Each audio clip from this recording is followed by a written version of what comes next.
alright, all the legends will have something to fight over. They'll give them a reason to be on TV and shit like that. But no, they introduced this 24/7 title, which is like the hardcore title, but they can't say hardcore, do hardcore things. Now, is there anything goes? Like you can use any kind of weapons and all that? All it means is you can pin them anywhere. Like, R-Truth showed up, the Usos had a block party. And R-Truth showed up, and all of a sudden, all of them started brawling, trying to pin him. And he managed to escape, and that's all it is. And it's R-Truth just like driving around, posting Instagram videos, being like, they ain't gonna find me. I'm taking my kid to school, they won't find me. And it's stupid. So they're trying to capitalize on the success of the old hardcore title had the 24/7 rule, and they're trying to get the best out of that and not use the weapons. But the weapons were, I think, part of what made it special. I mean, see, a few days before that, me and my buddy Ray were talking, and we was watching something with Crash Holly and all that, and we were like, man, the 24/7 rule was fun. And we're like, it would be cool if they brought something back like that, like, you know, craziness. And all of a sudden they did, but they took out the craziness. It's just like a person with an ugly ass title, and the fucking thing is ugly. It's just round, and it says 24/7 written on it. And it's just literally just, you know, trying to hunt down whoever it is. And it's just something for all like the people that aren't on TV to something to do. So, Double or Nothing, what was your favorite parts of it? Favorite parts? Well, surprisingly, and a lot of people crapped on it, I enjoyed the Battle Royal.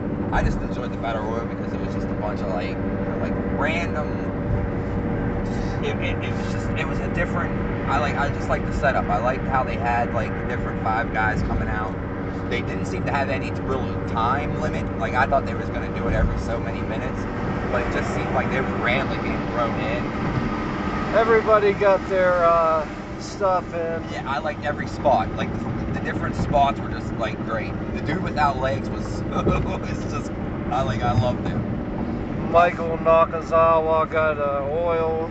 Yeah, that was kind of weird.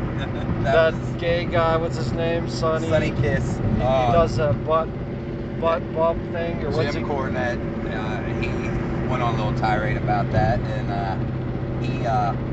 he was talking about how Dreamer sold it. He's like, I feel bad for Dreamer and all that. He's like, everything he's done, and this is what it comes down to. He's like, he's a nice guy like Mick Foley, but he needs to learn to say no. Dreamer didn't have a problem with it, and I think he actually enjoyed it, because he posted something about how great the Battle Royal was and how the diversity is special or something like that on Twitter. Yeah, because there was a lot of people that, you know, the transphobia stuff, and the Bucks actually, they kicked this one guy out. I saw, he was, when Sonny Kiss came out, I don't know how he was acting in the audience, but people was tweeting about him, and they actually had a picture of him, and the Young Bucks replied, we took care of it, and kicked him out.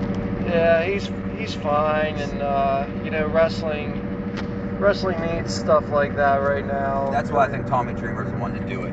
He's a hardcore legend. Everybody knows him. If he was comfortable doing stuff like that, maybe the fans will embrace it more, and they'll be like, well, hey, man, if it doesn't bother Tommy, it shouldn't bother us. He was on Impact this week, too. Dude, he's everywhere, man. Everywhere.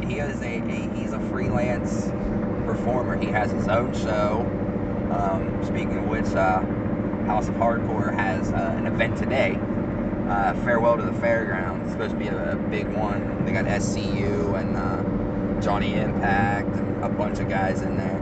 And House of Hardcore actually had an event after Double or Nothing. So, I mean, Tommy Dreamer's everywhere, except in the WWE. So the big surprise was, what's his name?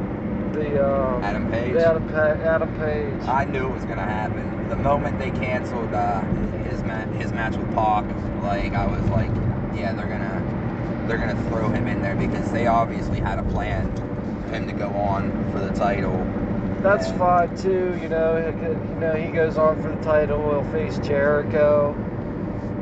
Jericho, I think, go over and win to be the first AEW champion. Yeah, a lot of people want Adam Page to do it. They're like, all right, you know, it's the first title, put it on somebody different, somebody upgrowing, somebody new.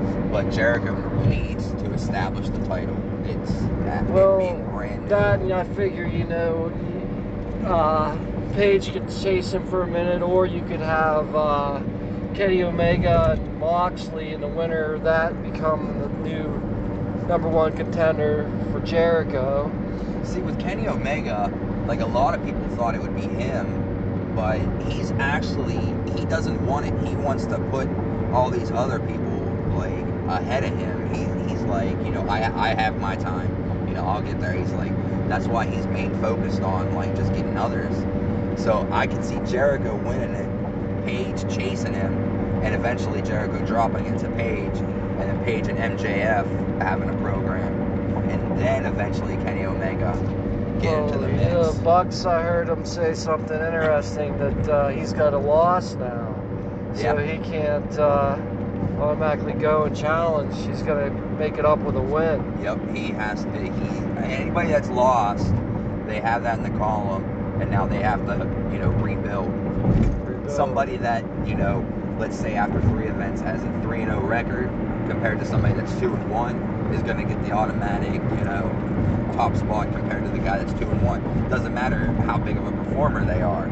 So that's the great thing about the statistics stuff. Like, it all makes sense, because you want to see, like, a big guy do it and stuff, but if the big guy doesn't have the wins, he doesn't deserve it. Give it to somebody that does deserve it. Yeah, and I like how they're treating it like a professional sports, with press conferences. Yeah. After all the matches, I think that's something new and something different. You know, Tony Khan says that's all he knows, coming from the world of the NFL. You know, so it's only natural for him to adapt it in his wrestling promotion, and I think it works really well too. The night before, they actually had a weigh-in and press conference, and it worked so good because it added more to the storylines of when these guys going in, because, like, you didn't really have too much seen on actual TV for people to see.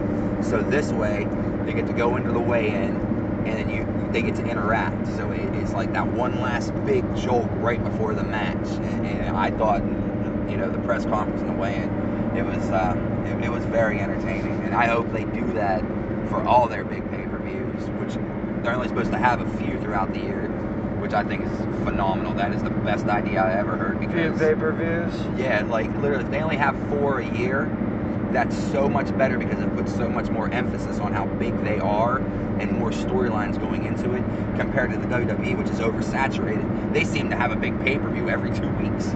Like, it makes no sense. Yeah, it'll go back to, you know, how the early 90s, when it felt like a big deal. You know, your Survivor Series coming up, you know, and then yeah, like, I love that. SummerSlam, WrestleMania, Royal Rumble, those were it, right? The big 4, and that's what was so great about it was, you know, the road to WrestleMania didn't, like, feature all this stuff where it was like you knew what was going to happen. Like, you know, right now you got Fastlane, you know, all right, who's going to win? You got Elimination Chamber, you know who's going to go into it.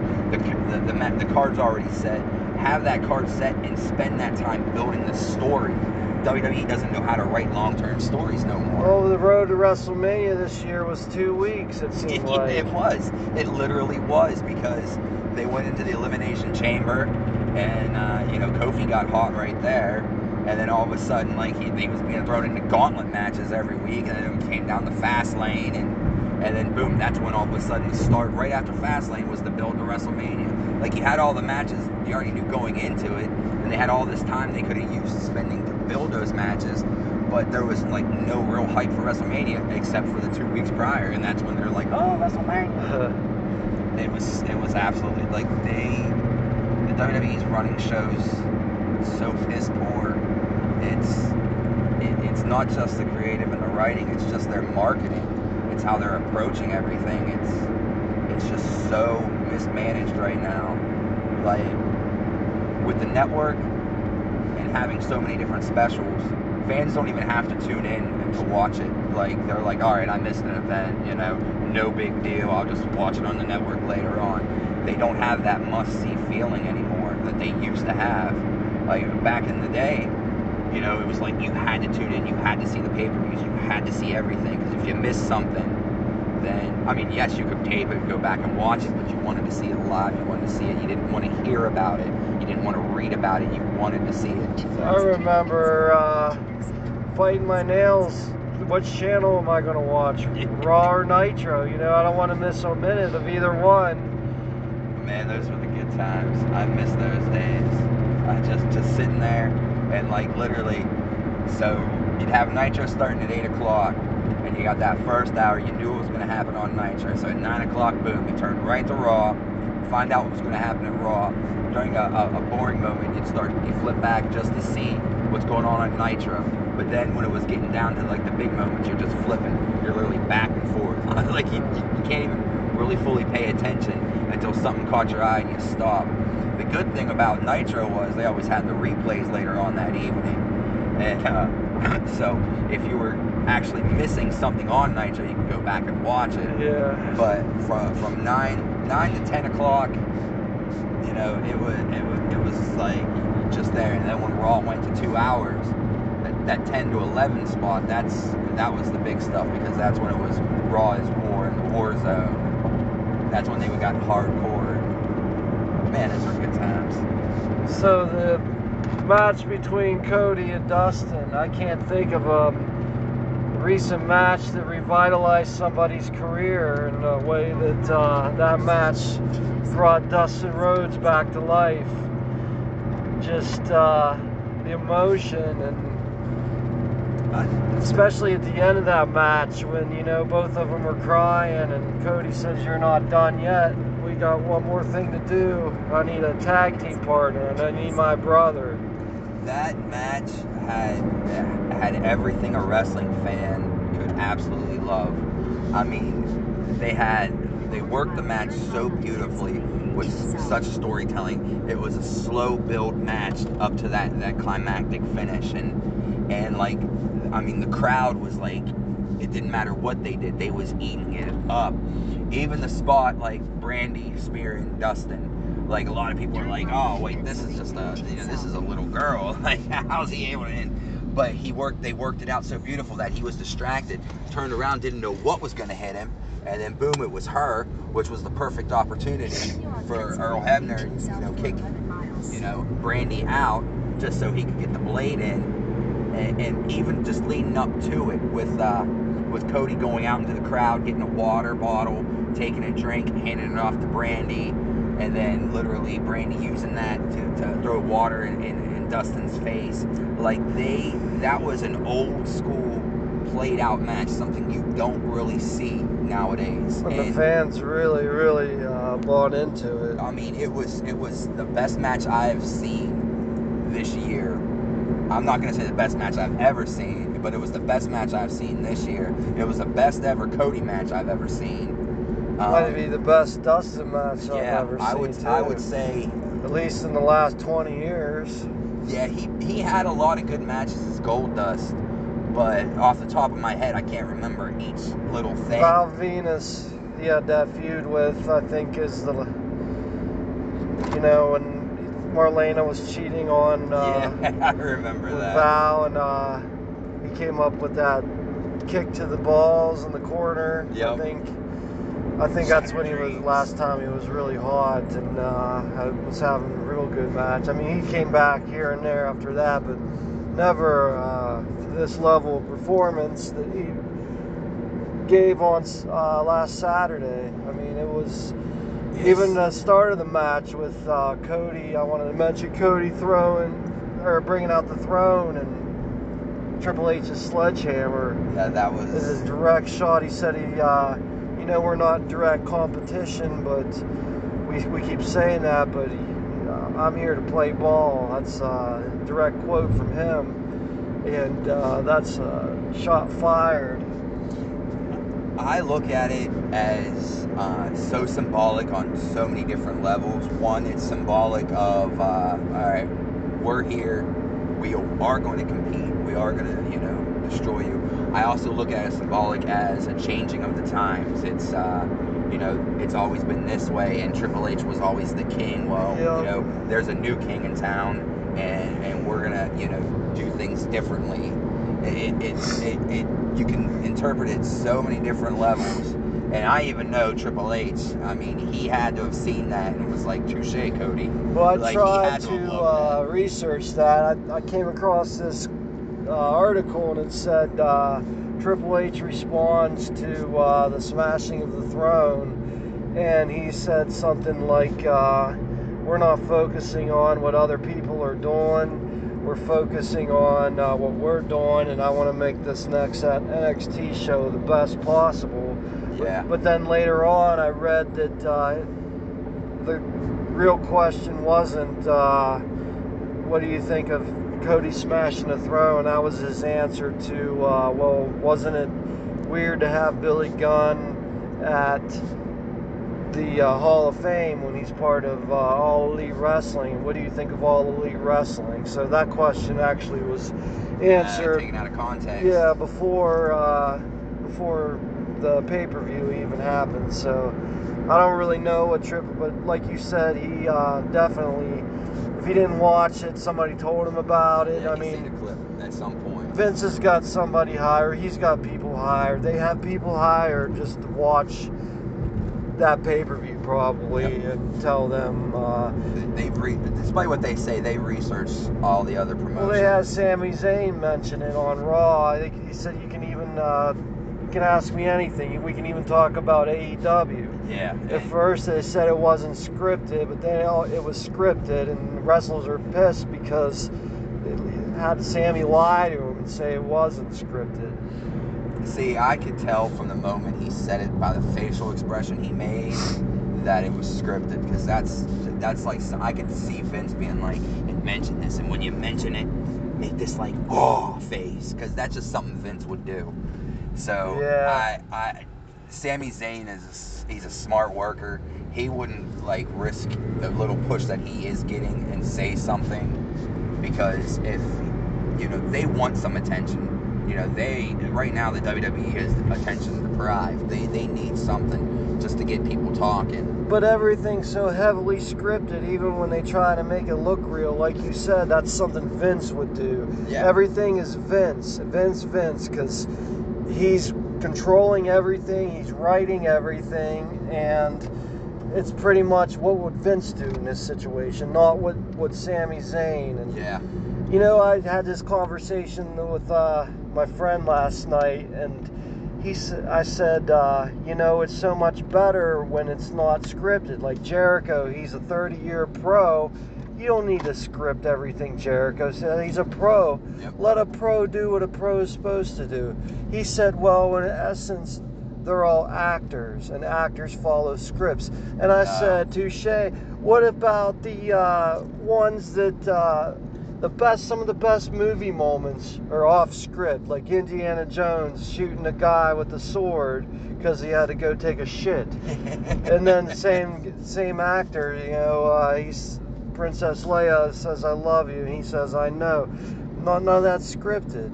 And some of the best, Stone Cold Steve Austin, The Rock, all those guys came up with their own material, and that's why they were so hot. Sometimes you have to unleash. I know that TV's different these days, and there's way more restrictions, but you've got to give them some kind of leeway, and you can't control everything. It's more organic when you give them the bullet points, you tell them, all right, this is what you got to do, and let them talk amongst each other. Nothing at all was scripted. No. At AEW. No, there's no promos are scripted. The only thing that was set was when Jericho said, I think he said thank you or a certain word. That was Moxley's cue. Yeah. To come out, and that was the only thing that they had pre-scripted like that. Yeah, he wanted everyone to thank him and stuff, and he actually did a little promo afterwards, and he has the TV behind him, and he's sitting there, and you see Moxley on the TV, and stuff like that. And it's he still never told me thank you. Like, it was just great. So what did you think about the Lucha Brothers versus the Young Bucks? I thought it was a great match. Some people think they get on that whole flippy shit and it's more gymnastics, but it works. It works for tag matches. They still told the story. Yeah. The story was ring rust and working Matt Jackson's ribs and arm, and he even did the Meltzer driver with one arm because his other arm he was selling.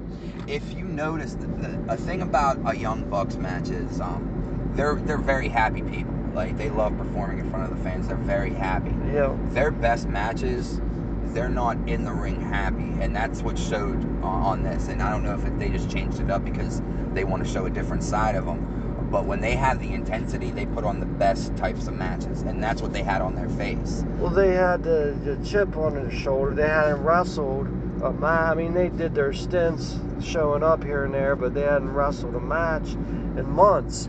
They had a lot to prove because they used to be considered the best tag team in the world. Like, so many people was like, I mean, it's the Young Bucks. They but the Lucha Brothers have built up such a reputation for being the absolute best tag team in the world. People go to shows just strictly to see the Lucha Brothers. Yeah. So this is a battle of two of the biggest tag teams on the indie scene and all that. Finally having that match to determine, who is better and who can outperform who. So, I mean, there was so much drama going into it, from the press conference with the Lucha Brothers showing up and attacking them, to the Young Bucks going to the indie shows and inviting them into AEW. Like, there was just so much, and I haven't seen a Young Bucks match in months. Well, it's literally been months since they had it. And even back then, though, they were constantly injured. Like, you could tell, that they were hurting, and they weren't even performing that good. It was much needed rest, but there wasn't even. There was more to that going into this match because they said there were so many little fires. They're executive vice presidents of this company, so they're not just wrestlers anymore. There's so many little fires they said they had to put out during that show. We don't have a table for the hard cam, or where's the people that's singing the national anthem? Somebody's got to go get them. Oh, we're the people that's got to go get them. Yep. And then, so they didn't really have time to prepare for the match until the 11th hour, they said. And then Matt said, when coming out to the ring, I told Nick, this is going to be a disaster, because there's a language barrier too. He said that, they weren't totally comfortable with, but they said not in their wildest dreams they thought it would have worked out the way it did. But I think it was a spectacular. I think it was a 5-star match. That Felix, his work with the ropes was spectacular. Like, I don't think I've seen rope work like that since early days of Owen Hart, when I first saw him in a high energy tag team with Coco Beware. He was doing some things that were way ahead of his time, and the Lucha Brothers, they're the best tag team. If they're not, they're right up there with the best tag team. I agree with that. Oh man, I love the Lucha Brothers, and I would consider them to be the best tag team. Every place they go, whether it's MLW, Impact, they're the tag champs. They're in the top matches. They do everything, and they perform so well. It's so fluid for them as a team. Just the way they go in and out of the tags, just the way they work the matches. It's so, and then they can go and they can have singles matches, which they have a lot of as well. And it works out so great that they are at the top. And for them to actually take this loss and all that, it shows something.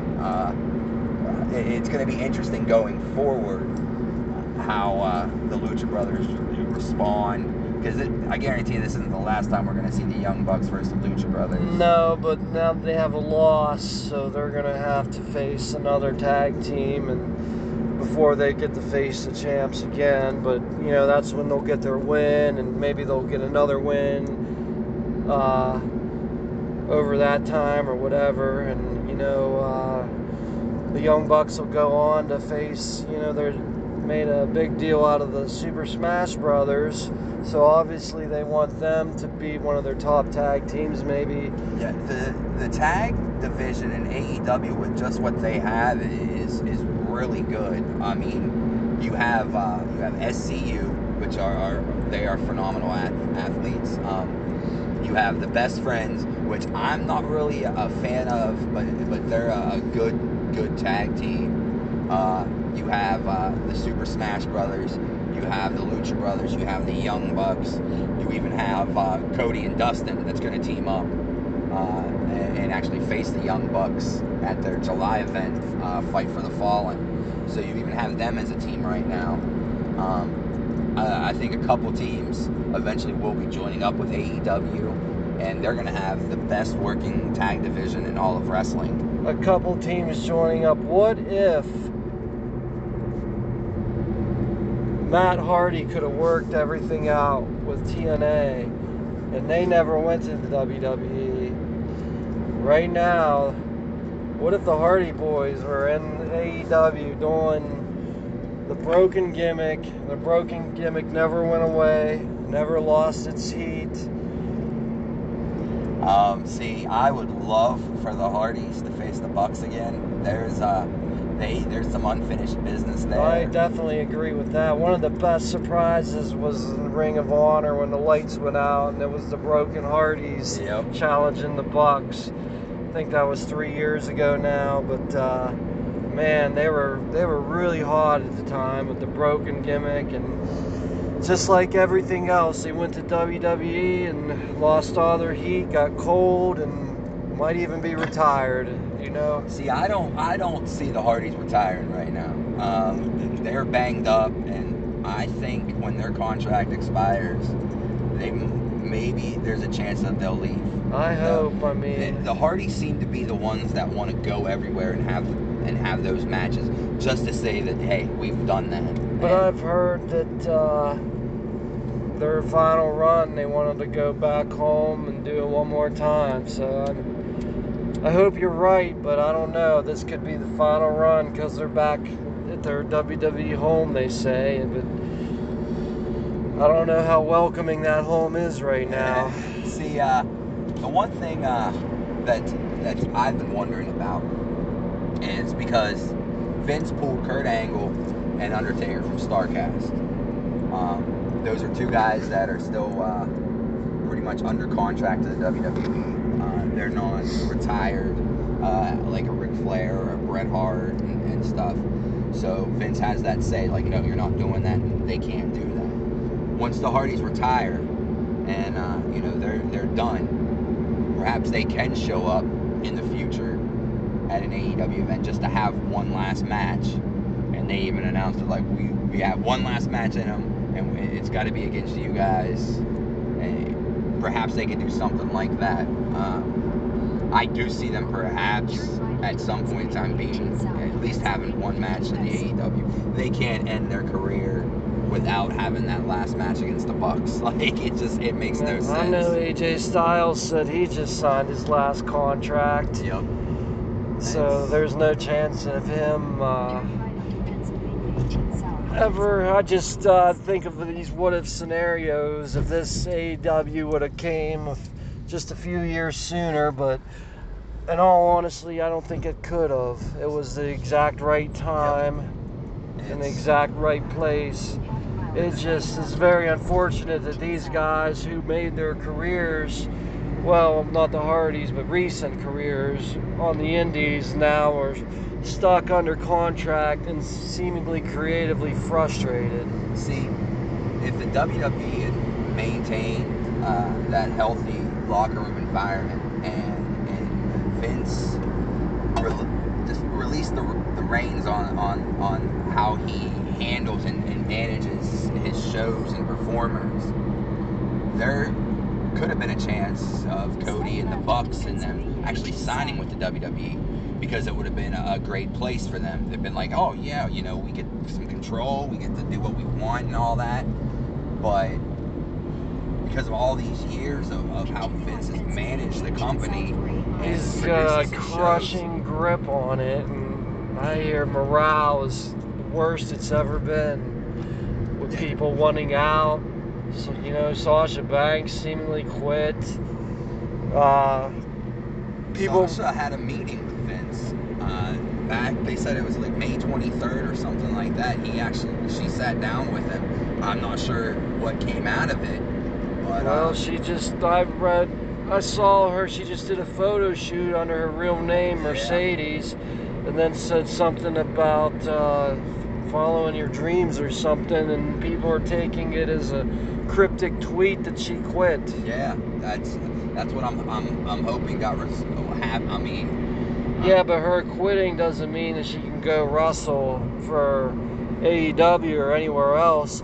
Vince will put her contract on hold and make her either sue her or make it so if she comes back, she's got to come back and wrestle for them, or similar to what happened with Brock Lesnar when he first left to go play football. Vince had the iron grip on his contract, and Brock had to sue him for saying that he's keeping him from making a living. I don't know how they worked that out, but somehow they worked something out where Brock, maybe the contract was you got to come back one day, you know, because eventually he did, but I just don't know I don't think Sasha Banks is in a very good place with that. You're never going to see her wrestle for AEW. I mean... See, I was hoping it was something, because Pac, when he was still Neville, he just quit. He just up, left, gone, nothing. Finally, they had a meeting with him, and then shortly after that, they released him. Well, that was before I think they even knew that AEW was going to be anything. They weren't doing anything with him anyway. I don't even think they thought that he could have made any kind of living, or they had any idea of the living that some of these independent wrestlers are making on the indie circuits, because I think he was one of the first ones that said, hey, I can make more money than I'm making with you guys and work less and be a bigger star. I think he was one of the first ones to do that. Yeah. And, you know, people followed suit. Like Jericho, I don't want to say that, you know,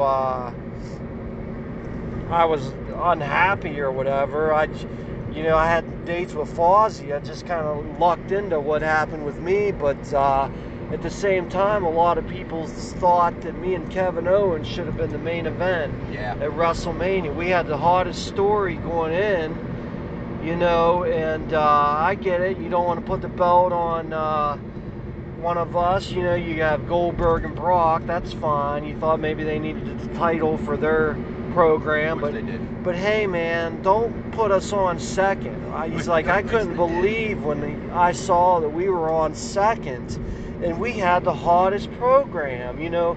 So that showed me right then and there, there's nothing more I could have physically done to put myself at a higher place in that card, because, you know, I was the list. That was one of the hottest things at the time, and we went on second. You know, it flabbergasted him, and, you know, he thought about that when, you know, like, he went to New Japan, and hey, maybe I'm the WWE guy, is this what I want to do? And then, you know, the rest is history. Now he's probably going to be your first AEW champion. So what do you think about that match? Jericho versus Kenny Omega, the main event, Double or Nothing. I enjoyed it. I thought their first match was better. Maybe just because of all the hype. It was the first time in the build. I mean, they did a great job. I was shocked by the ending, actually. Yeah, the Judas effect. He was talking about it, and he hit it, and that was it. Yeah, like, I thought for sure, I thought for sure Kenny Omega was going to go over, and it was weird to see that most of the Elite actually did go over, and then when you go into that match, you kind of was like, all right, well, Kenny Omega's going to, you know, pull it out, and, you know, he's going to fight for the title, and What'd you think of Jericho's entrance? I love Jericho's entrance. Yeah, I did too. At first, when I saw the Lionheart, I was like, no way. And then all of a sudden, lights go out, and he comes out, and you see the list, and I was like, oh man, he's doing all his different. Now, did he come out all those times, or was that just a video? He was 3 guys that he got with similar hairstyles to just go out there and play him. But I like that entrance. It was very different, and I mean, at first when I saw the Lionheart, I was like, no way. I'm glad he lost the makeup. Yeah, I didn't like the little. I don't even like the sad clown. The sad crow, or it looked like a cheap imitation of Sting. And Jericho, you're way better than that, man. I'm glad you lost. I like the hat. The fedora's nice, and the spiky jacket. I get what you're going for, and the scarf. Jericho. Yeah, it works, man. But the makeup, lose it. He might still do the makeup in New Japan, though. It seems like something maybe he just because it's New Japan. New Japan could be New Japan now. You know, I was all for New Japan, but now there's AEW. Let New Japan be New Japan. Yeah, the thing with New Japan is they tried to branch out because they knew that, you know, the U.S. market needed something, so they tried to do it, but it doesn't connect with the normal Americans type fans. No, unless you're a name, they don't really care. That's what I worry about with Kenny Omega, because he connects with the Japanese fans, and he does the whole Japanese. You can tell there's a difference. Yeah. How the star carries himself from Japan, and just their mannerisms, and the crazy wild-eyed Asian screaming, raising his, you know, Kenny, that's what I see in him. So it's going to be interesting if he can get over with the American fan. I know the Elite's real. I'm talking about just the mainstream, like casual fans maybe, who don't really know or have seen a Kenny Omega match. If he's as big of a star over here, starting over, as he was there. Yeah, see, the thing with Kenny is he has so many international fans. His name will bring them into AEW. So that's something. But attracting the American fans that don't know him, he has to work a little bit harder. I think so too. And he's not really like his move. He's got a good move set, and his matches are entertaining. But like his entrance is a great example of he does things to what he likes, not necessarily like what the Japanese a popular fans thing. Like it was a cosplay, you know, off of some crazy video game character that I have no idea. I saw at first I just thought it was a normal costume until later on when I saw a picture of the character, and I was like, oh, okay. And he just walked right to the ring. Maybe he should have stood there, posed like the guy, or did something different, but I don't know.